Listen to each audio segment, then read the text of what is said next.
H5 public news ನಿಮ್ಮೊಂದಿಗೆ ನಾವು. ಅಧಿಕಾರ ಎಂದರೆ ಆಡಳಿತ ಮಾತ್ರವಲ್ಲ, ಮಾನವೀಯತೆಯೂ ಆಗಿರಬೇಕು ಎಂಬುದನ್ನು ಪಾಂಡವಪುರ ಉಪವಿಭಾಗಾಧಿಕಾರಿ ಶ್ರೀನಿವಾಸ್ ಅವರು ತಮ್ಮ ನಡೆ ಮೂಲಕ ತೋರಿಸಿದ್ದಾರೆ.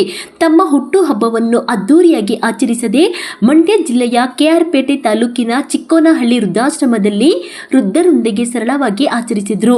ವೃದ್ಧರಿಗೆ ಊಟದ ವ್ಯವಸ್ಥೆ ಮಾಡಿ ಸ್ವಂತ ಊಟ ಬಡಿಸಿ ಅವರೊಂದಿಗೆ ಕುಳಿತು ಊಟ ಮಾಡುವ ಮೂಲಕ ಮಾನವೀಯತೆಯ ಮೌಲ್ಯವನ್ನು ಎತ್ತಿ ಹಿಡಿದಿದ್ದರು.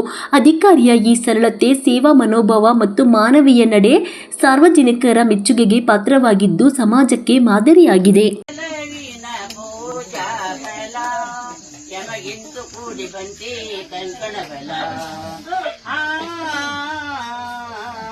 ಫಲಿತಿತು ಬಲವಿನ ಪೂಜಾ ಫಲ ಯಮಗಿಂತು ಕೂಡಿ ಬಂತೆ ಕಂಕಣ ಬಲ.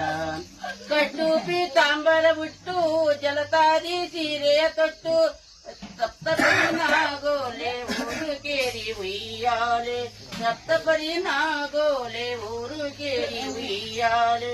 ಮದುಮಗಳಾಗುವ ಶುಭ ವೇಳೆ ಫಲಿತಿತು ಒಲವಿನ ಪೂಜಾ ಫಲ.